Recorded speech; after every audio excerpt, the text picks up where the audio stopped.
Hello and welcome to the Ropescast, the independent voice of the Middle East. I'm Ksenia Svetlova. Ropes stands for the Regional Organization for Peace, Economics and Security. We are a young organization that works to lay the groundwork for a post-conflict Middle East by connecting forward-thinking Israelis and Palestinian emerging leaders with like-minded peers from all across the Middle East. We share a holistic vision for our region, where everybody has more to win from conflict resolution and integration than to lose. If you are looking for more information on Ropes, please visit our website, ropes.org. And today, at the new episode of the Ropecast, I'm very happy to tell you that we are hosting Hamza Howidy. Hamza is a Palestinian activist, writer, and educator from Gaza.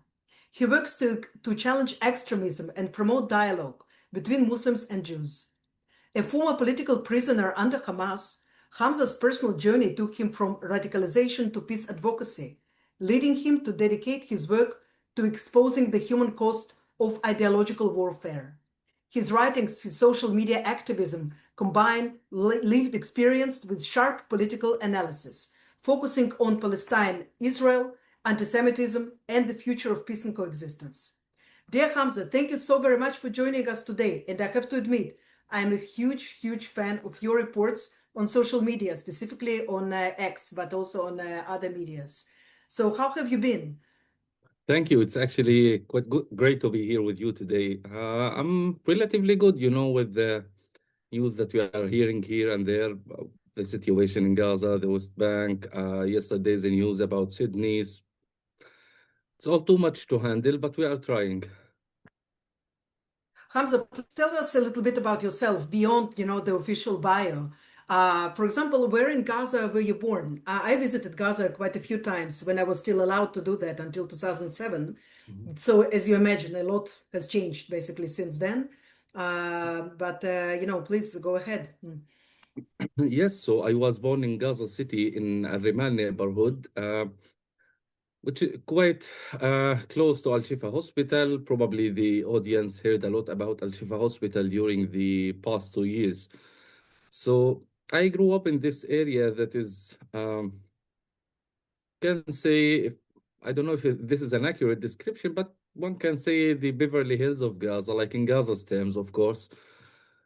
So I was born in this neighborhood, and as you said, since the 2007, the Gaza society has been going through a change from the secular nationalist rhetoric that we were absorbing from the Palestinian Liberation Organization, Yasser Arafat, and those people, to start Islamizing the society when Hamas took control over the Gaza society. So I grew up in this time, and this indoctrination followed me from my early years at this school. From the first grade at this school, I was at Dar al-Arqam School, which is an Islamic school owned and run by Hamas. And in this school, it's quite different from the normal schools in Gaza that you have to study a lot about Islam and memorize the Quran, to the extent I think I memorized the first third of the Quran at the age of 10 or 11. Wow. Yeah, so I was in this indoctrination, and that continued with me until I had to go to the university. And to make clear to the people, I was part of this process. I believed in it. I was believing in what I was absorbing in at this time. Then to go to the Islamic University of Gaza, taking furthermore step in this process. And for those who don't know, the Islamic University in Gaza is Hamas's ideological stronghold. All their leadership, all their members study there, from Sinwar to Haniya to everyone. Everyone studies at this university, and the same goes. No matter what is your specialization, you are studying Islamist courses beside it. So I grew up at this nature, becoming somehow an Islamist, somehow a radical, somehow an anti-Semite, believing in all of these indoctrinations. But that all took some change when I started protesting against Hamas, and after my first jail, to be specific, this time after I was released, I started to take these big shifts in my headset until I reached to the Hamza that you know today. Oh, Hamza, how old were you when you ended in Hamas jail? That was in 2019. I was I was, I think, 21 or 22 years old. Young, And so very young guy. yes, but when you grow up in the Middle East, especially in one of these countries where it's failed, where there is like too much suffering, you tend to mature too early. So Yeah. 22 is not that young in Gaza, but the more important thing, more important for me than the protest that, or the idea that I protested or got jailed, is what happened to me after being jailed. Because everything, I think, everything changed in my life after that. But I think it takes a lot of, I don't know, personal strength, from departing from the background of supporting Hamas. And this is basically what most of the people do or believe, or at least act like they believe.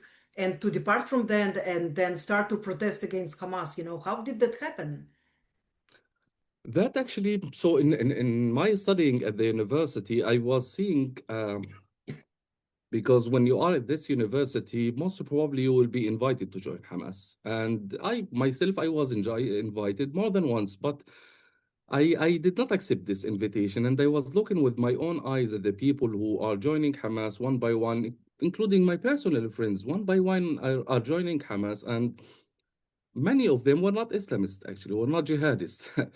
I don't know if they were even like practicing Muslims, but for them there was many economical benefits that Hamas was offering for them, like salaries, jobs, cars, apartments, whatever. So they were smart at encouraging people to join them. For us, the reason was quietly the opposite, that we wanted a good life in Gaza, but without being Hamas members. And that was the number one reason why we protested. Better economical benefits, to have better opportunities like the one, because for those who don't know, during their ruling of the Gaza Strip, 18 or 19 years, Hamas managed to shift the society to two layers. One is the wealthy elite and of Hamas and anyone who supports them, and one is the vast majority of the society who are just struggling to secure their living. So I protested against that and calling for elections. And yeah, those were the main demands of our protest. I see. I remember that the last time there was a protest against Hamas, Bidna Naish, it was Yes, in 2023 in August, so just a couple of months before before the August. horrific massacres, yes, of 10/7. Do you Yes, think that there was some relation, that, Hamas felt that perhaps the ground is shaking and people began to lose their fear because these protests were very massive, I remember. yes. So the Bidnan Aish is the movement that started in 2019. It's the same movement. And in 2023, we protested in June, actually, because I was in the protest myself. Mhm. And yes, it was not a secret that we were expecting some sort of military operation. Between Gaza and Israel, there was like each Mhm. 1 or 2 or 3 years a military escalation, and we understood that something is happening soon, because we understood that when Hamas feels that there is much problems that they have to solve, or much complainings of the society, or a bad situation for the Gaza, they export this problem to the outside. And when you want to export it, there is no better place than Israel. Throw it there, and then the donations will come after the war, and the situation will be better for everyone. This is how we lived in Gaza. It was a public equation that everyone understood and sometimes said out clearly. So we were expecting something, but not what we saw, not the level of brutality that we saw, not the level of suffering, of everything we saw on October the 7th. Do you remember your feelings? You were in Gaza at the time. What did you, when you heard about it, what did you feel? What were your thoughts? Yes, so because I was jailed by Hamas again in 2023, so I left the jail in August, and immediately I took my way and I left the Gaza Strip with the intention of just leaving everything behind. So I left the Gaza Strip before the war started, and I can't describe my feelings on that day, because I still remember it quite well when I was in Greece in Samos refugee camp. But it started hearing the news. I mean, hearing about Hamas's brutality and savagery is one thing, but to see it on the ground is totally different thing. And I remember the first thing that I told my family after we talked on the phone on that day is to prepare to leave. Because we understood that with their actions, with their crimes, Hamas opened the gates of hell to the Gaza society. So I was confused at the beginning. I couldn't believe it. To be honest, I couldn't believe the scale of what happened. But then I was terrified. I was afraid for my family, for the people I care about in Gaza, because I understood this will not go like this. You know, there are many in social media, many people, many Israeli people, mostly, who write and argue that there are no innocents in Gaza because everybody supported 10/7. From your own point of view, your acquaintances, and you know people in Hamas and you know people who are not Hamas, um, did everybody support 10/7? Yes, so regarding October the 7th, let one thing be clear to the people is that if you oppose October the 7th, it's not an option to say that publicly, whether on social media, in the street, in a protest, or whatever. And we saw what happened to the people who tried to say that publicly. My friend Amin Abid wrote a post on Facebook denouncing October and calling Hamas to release the hostages and end the war. That was during the war. Amin was tortured until he ended up in the intensive care unit in Gaza, then moved to Emirates because they couldn't even treat him in Gaza because of his situation. So you can imagine what happened to Amin. All his four limbs were broken. Everything was terrible. The same happened to Ziad Abu Hayya, who said, "Save us from Hamas before the Jews." He was executed in front of his children for this statement. He didn't say anything else. So for the people to understand that if you oppose that, it's not an option to say it publicly. And I do believe that the majority of the Gazans would never accept harming civilians in any way. And even now, I'm seeing and I'm hearing from my friends how people are angry, how people are tired of Hamas and seeking a day that does not include Hamas in their future. And we saw that during the war. A society that completely supports October the 7th wouldn't risk their lives during bombardment, starvation, displacement to protest 10 times, and even more. They protested to say, we want this war to stop, we want Hamas to be gone. So I don't think the society that can do that is the same society who would support these actions. But the reason why those people can say it publicly is that this might cost them their lives. Can absolutely assume that it is terrifying, and Hamas is ruthless, and criticizing Hamas in Gaza is like criticizing Putin in Russia or Kim in North Korea, you know, something of that kind, perhaps with even more deadly results. Yeah, you know, I wanted to ask you, and I'm reading you for quite some time and learning a lot, you know, from what you have to say, also about humanity, not only facts about Gaza, but with this horrific war, and I'm sure that, like every Gazan, you lost somebody in this war. How do you keep humanity? How do you maintain this basic assessment that most of the people are good, just like you were saying right now, about Gazans, about Israelis and so on, so how do you still keep the faith? Yeah, so actually, many people think that I'm doing the activism that I'm doing right now as like, pro-Palestinian Hamza, or sometimes they accuse me of being a normalizer or whatever. So, but the main reason in my head why I'm doing the activism I'm doing right now is the human being. Because of my belief that I want a present and a future for the human being, but I don't care a Palestinian or Israeli, a Jewish or a Muslim. To be honest, none of that matters to me. What matters to me is a human being and how to protect the life of this a human being. That was the reason why I talked on October the 7th. That is the reason I'm doing the activism I'm doing right now. Now, is it easy? Don't I feel overwhelmed? Don't I feel tired? Don't I feel hopeless? I do feel all of that. But once again, I think that I do have two options. One is to stay silent, being tired, being overwhelmed, and not doing anything. But that wouldn't make me comfortable. Or I can do the activism that I think will help or protect or support anyone. That alone will satisfy me. If I knew that with my activism I managed to stop someone from going to radicalism or to save a life or something like that, this is alone is enough to give me an energy to work for for another 10 years. It's incredible. This is incredible, Hamza. Um, I see that you receive quite a lot of, well, insults on social media. Well, who doesn't? But you, I think, get a disproportional amount of those. And they come very often from, again, it's really hard to say, especially on X, whether it's a real person or it's a bot. But it seems that it's coming from actually European crowd or Western crowd, more than even from the Arab Muslim side. How do you explain that?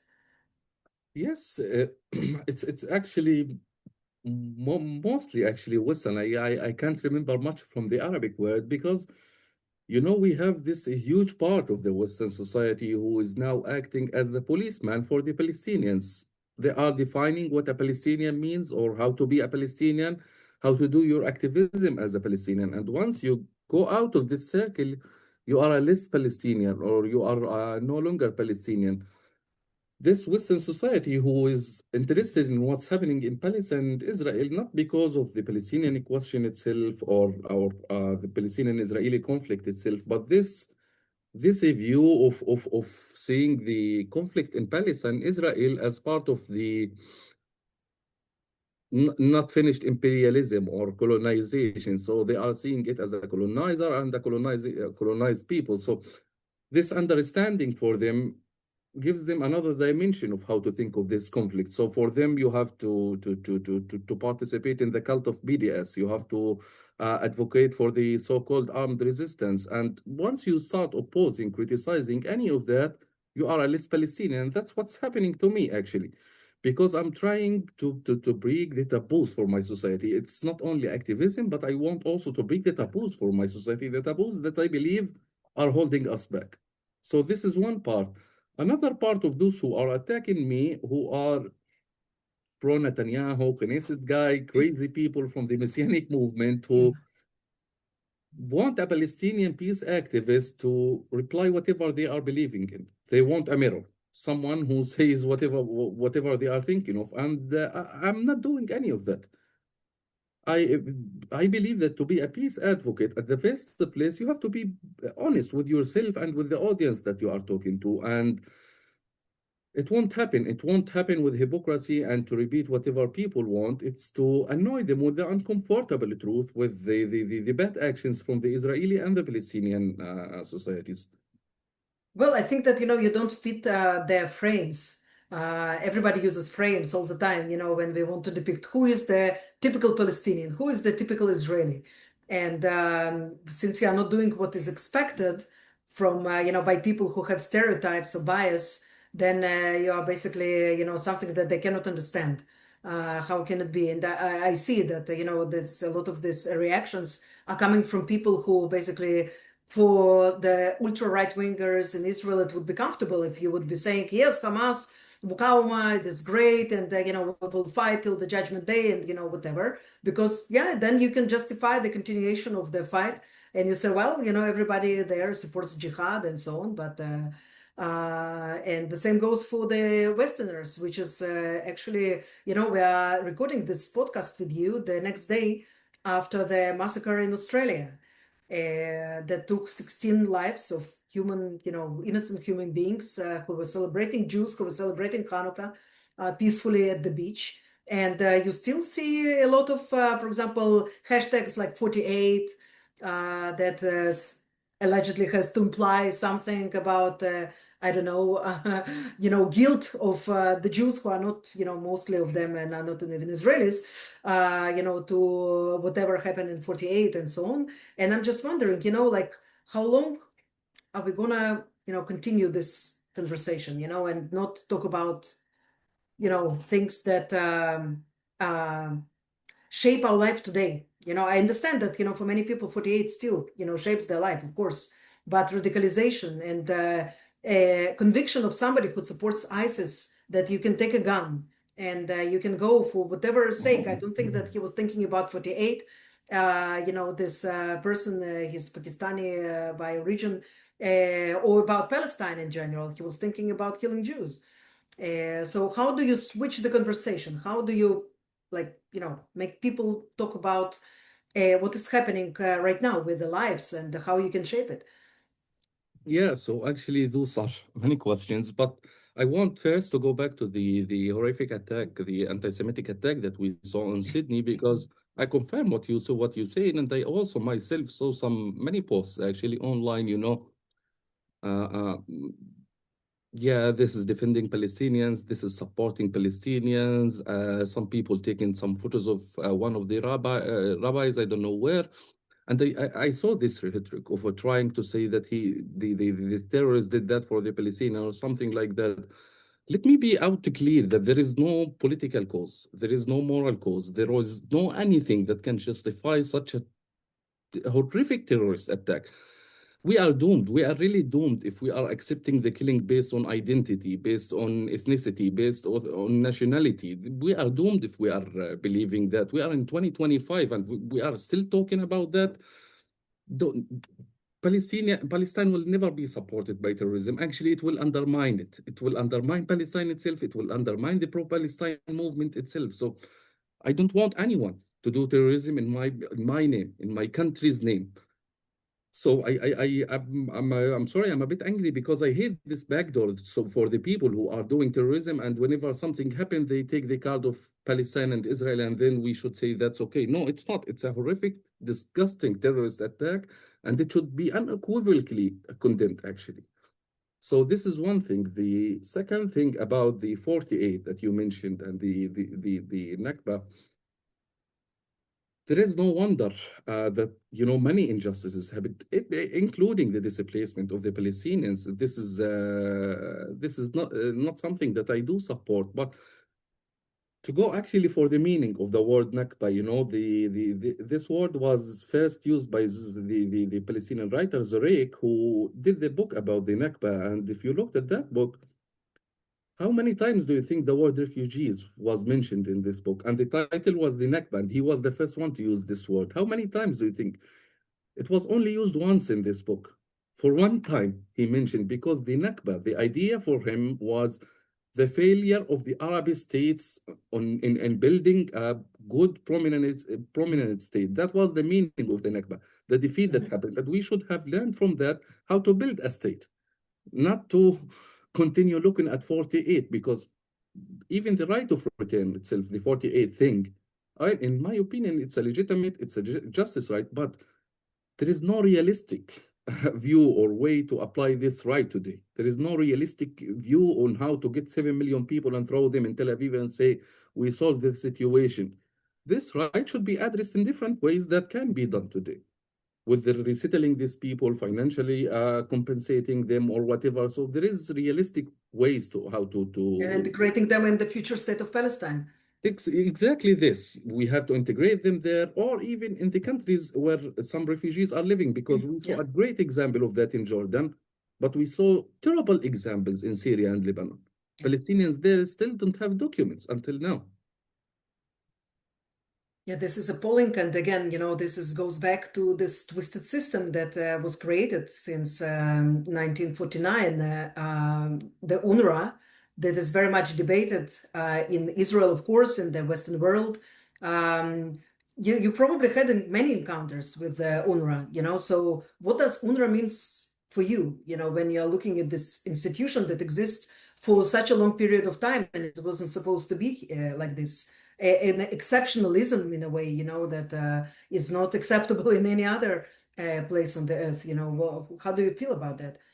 Yeah, so first of all, I enrolled in the UNRWA schools for 3 years when I was in Gaza. So I received 3 years of education, free education from the UNRWA. And I also want to be clear that UNRWA is providing, the educational services, the medical care and stuff like that for what they consider the refugees of Palestine. And in Gaza, that means nearly 70% of the society. So UNRWA is responsible for education, for healthcare, and Yeah. lots of stuff for 70% of Gaza society. Now, the thing for me is that when I look at what UNRWA did to the society, now it's good on the short run to support with education, with medical care for any society, including mine, especially right now in Gaza. This is one thing. But if I'm going to look on the long run, no, I don't actually want that because I look what's UNRWA did to my society, and I look, my society became independent. My society cannot think of how to produce what they want, but we are waiting for UNRWA to pay for our education, for our healthcare, for X and Y and Z. So, and this also gives the opportunity for the authoritarians to use their resources for terrorism, for building tunnels, for building rockets, because they don't have to worry about their society. They don't have to provide them schools or universities or hospitals. And this is what happened with Hamas in Gaza. Hamas never built a hospital or a school, but they were waiting for UNRWA to do all of that and use all the resources that they have, all the resources that they are taking from Gaza to build their tunnel system, to build to have their weaponry.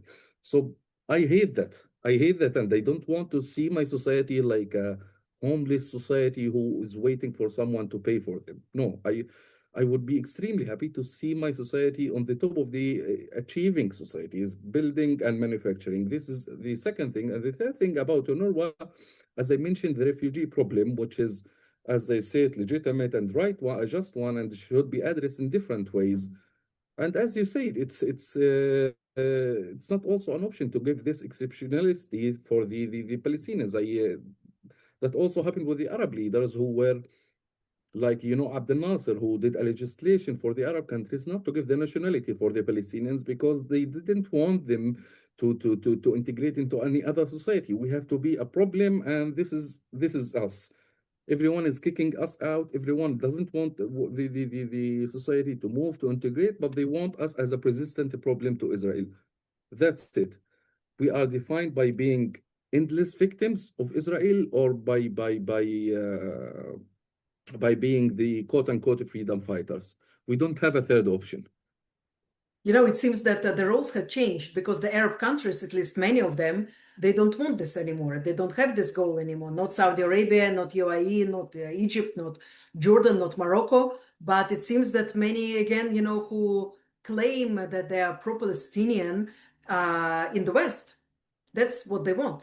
So if you want a normal life for yourself, if you want integration, if you want future, so how you are there, how do you dare to speak about all of that? It's amazing how the roles changed over the years.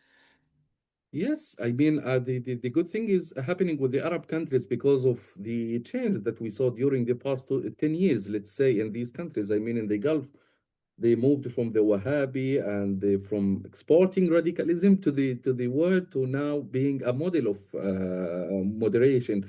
If we are talking about the UAE or how the Saudi Arabia is changing, and the same goes for Egypt on a less extent, of course, but they also fought the Muslim Brotherhood and ISIS in Sinai. So I think those countries realize the consequences of having a fundamentalist ideology in their societies. So this is one reason for change. They are all tired of, having wars in this piece of land each 1 or 2 years, and they want to move on from that to building something in the Middle East, something that can be similar to the European Union, and to focus on economy, on industry, on prosperity for the societies, not to be stuck with this endless conflict. So I think there is a reason for that. And as you said, with the Western, some parts, let's say from the Western society, they are going with the opposite. The Arab countries signed or the UN resolution for Trump's peace plan in Gaza, and including the Palestinian Authority, by the way, who welcomed the resolution. But I looked on the Western or parts of the Western society using the academic language of colonization, mandate, occupation, and new occupation, oppose it, and some of them actually protested in front of the UN headquarters in the US. So I'm looking at these two different realities. I mean, yeah, in the Middle East, we saw the pan-Arabism with the Palestinian cause. We saw the pan-Islamism after that. And now, I don't know, we are seeing the pan-Westernism about the Palestinian question.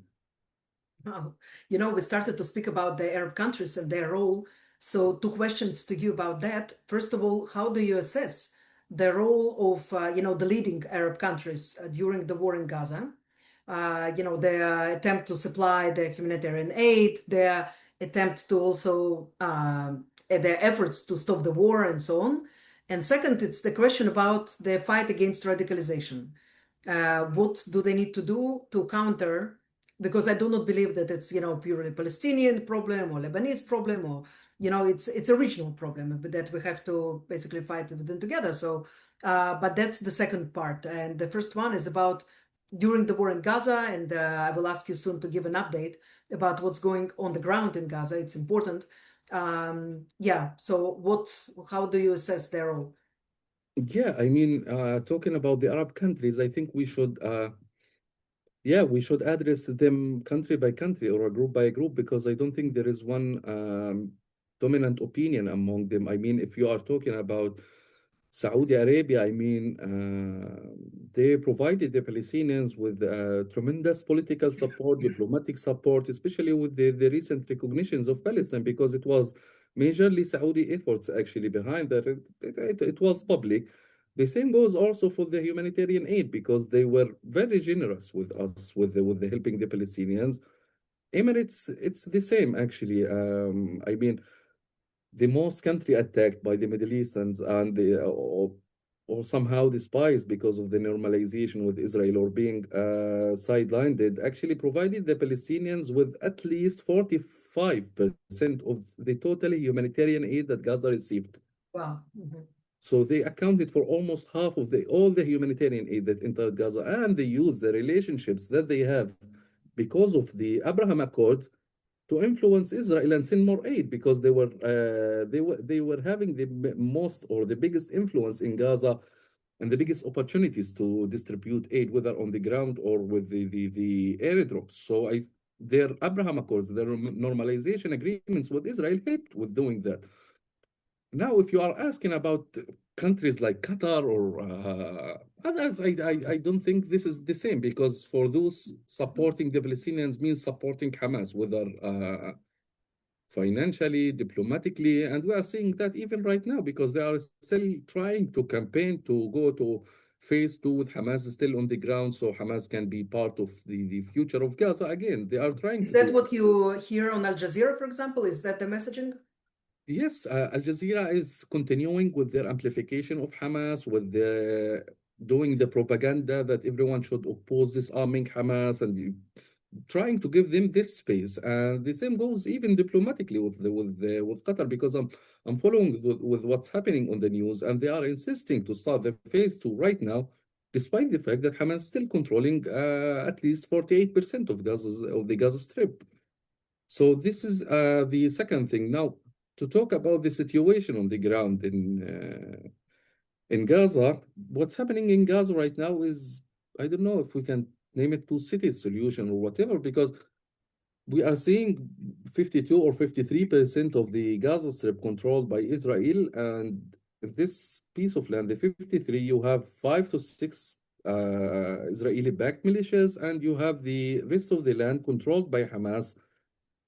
And the part of controlled by Hamas, the people are still living with the same oppression, with the same intimidation, with the same torture by Hamas. Now they turned every hospital in this part of the land to slaughterhouses, to torture houses. People are being tortured there day by day. Hamas is trying to taxate them on where you put your displacement tent, or jailing merchants and asking them to pay bribes. So the situation is catastrophic, to be honest. It's dark, and what makes it more dark is the fact that we don't have any reporting about that. We don't have anyone who's talking about that. And Yeah, I saw that the reporting on what's happening on the ground in Gaza was significantly diminished when there is no war. So it seems that there is no reason to report. But actually, there is still a war, and there is still a terrorist organization that still controls a vast part of Gaza and most of the population. yes, I mean, a second war actually started in this part of the land, and Hamas is starting reaching out to anyone who, as I said in the beginning of this podcast, anyone who criticized them, and they did not punish him because they were busy during the war. So they are going to them one by one right now, and some of them was killed, and still no one is talking about that. And Hamas started to make also some restrictions on what is being filmed inside this part of the land, especially after Trump's call to Hamas to stop executing people in the street. Especially after this moment, Hamas stopped filming any of the executions, any of the shooting on the legs, any of the, because we saw countless videos of that during the past 2 years, but suddenly it stopped. It stopped only being published, but it's still happening on the ground. Now with the Israeli part, there is very few people who are living there. I mean, not much of the people moved from the Hamas parts to the Israeli part because the society also does not want to live in what they see as an Israeli occupied area. They don't want to live under that, and they don't believe in the militias that they are seeing right now. I mean, Abu Shabab, who was killed recently, was known like for every bad thing in Gaza, drugs trafficker, bad reputation. And the same goes for most of these militias. And this is the stalemate that we have in Gaza right now, which is we don't want Hamas. This is something we both agree on. Netanyahu does not want to allow the Palestinian Authority, which is not perfect, but still. And he doesn't say which Palestinian party should rule here. He did not give an answer to all of that. And this is also making us in a stalemate situation that the land is not fully occupied, the land is not fully freed, there is no government, there is no acceptable government. And I think there is still a long way before we are, before seeing Gaza being rebuilt again. Well, Hamza, I recently heard from a friend of mine very interesting description of the situation that you just described, that it's not fully freed, not fully occupied, not fully solved. Nothing is fully solved, okay? So it's like you have open tabs on your computer and you don't close them. So in the end, you have, like everything is open. Everything is open. So for Israel, everything is open in Lebanon, everything is open for Syria, everything is open in Gaza, and everything is open also, it's an open tab also in the West Bank, where the settlements continue to grow. The violence of the settlements, of the settlers there, the violent part of the settlers, expands horrifically. Almost every day you hear something. What do you hear about the situation on the West Bank from your friends, perhaps family, who live there? Are we going to, some new round of systematic violence, let's say, because there is violence already, but is it going to be worse? I hope to be wrong, to be honest, but I do think we are going there because what I heard and what I saw happening in the West Bank is unprecedented, actually, increase in the violence and sometimes terrorism by these Israeli settlers against the Palestinians there, and it's escalating. What accounted for in 2025 for the Palestinians wounded by the settlers' attack was actually more than the past 2 years accumulated together. We are talking about this scale of violence. There was nothing like this before. And we are seeing it happening day by day. And in some Christian villages like Taiba, people started leaving the village because they are being attacked again and again, and there is no one to protect them. So they want to move to any place safe, going to Ramallah or one of these cities or towns where there is like less scale of violence or less outspots close to them. This is one thing happening. The second thing is the massive expansion of the illegal settlements in the West Bank, and Smotrich is pushing for that day by day.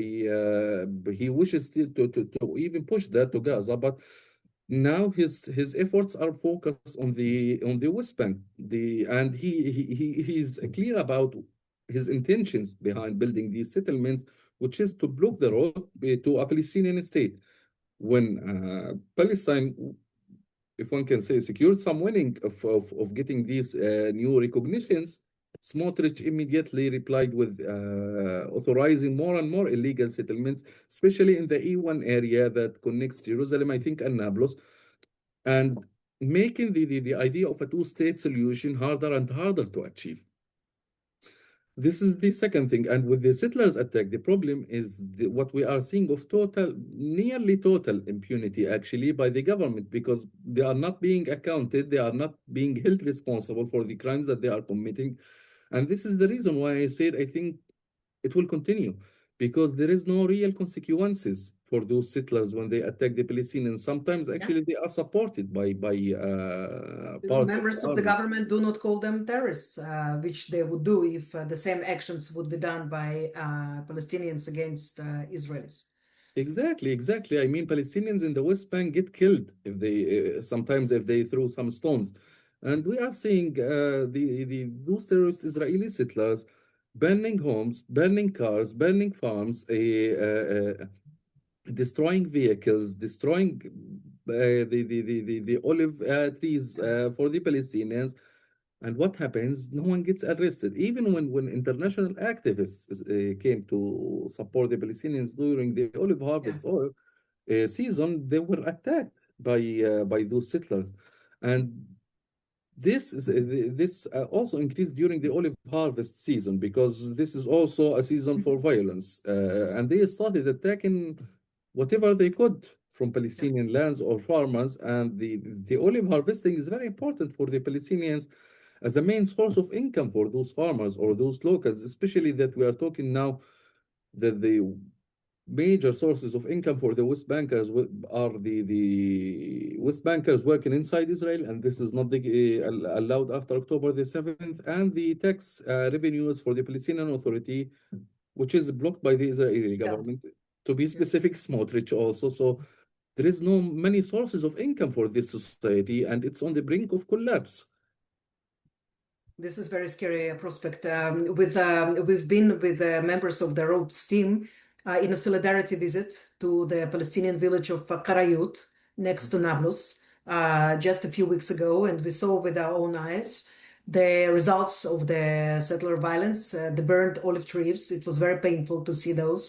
And the danger is very, very real. You know, it seems that until this government will exist, not much will change. But you know, Hamza, we are nearing the end of our episode right now, and I will actually want to ask you about hope, because you know, when I read what you have to say, you know, actually, even if you describe horrible things, still there is some kind of feeling that you told it yourself, you didn't lose hope.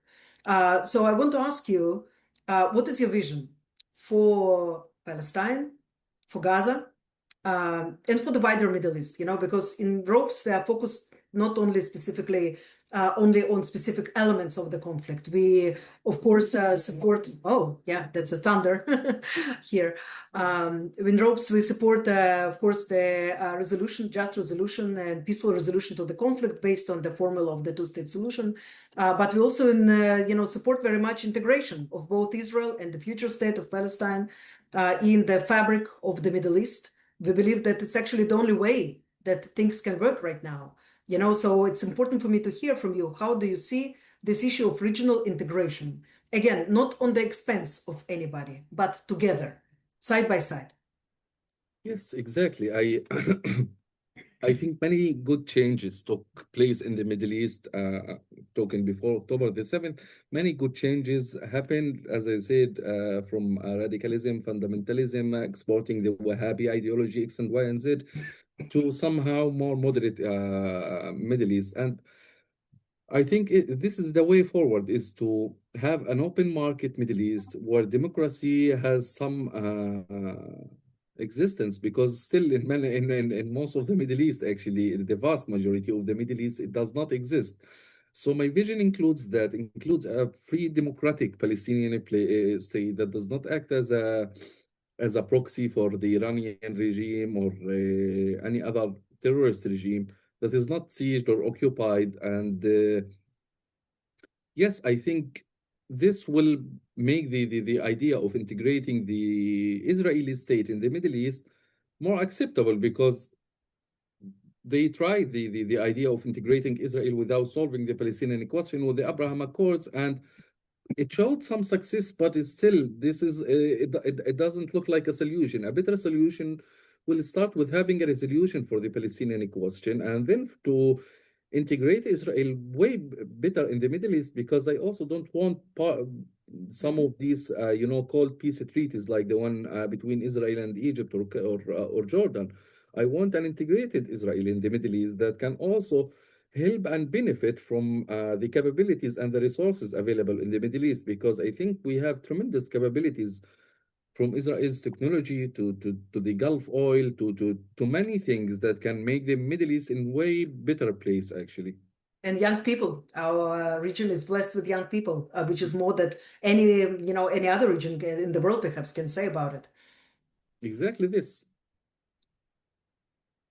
All right, Hamza, it was really a pleasure to host you in our episode.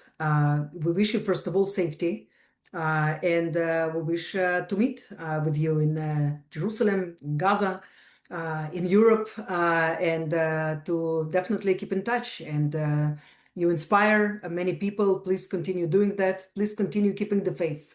Thank you very much. Thank you. Thank you, and have a good day.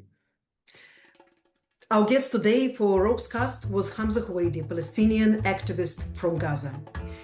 Thank you very much for listening to this episode. You can find more fascinating episodes with Ropescast guests on SoundCloud, any other quality platform for podcasts, whether you're listening on Apple or on anything else. You can find us, just look for the Ropescast.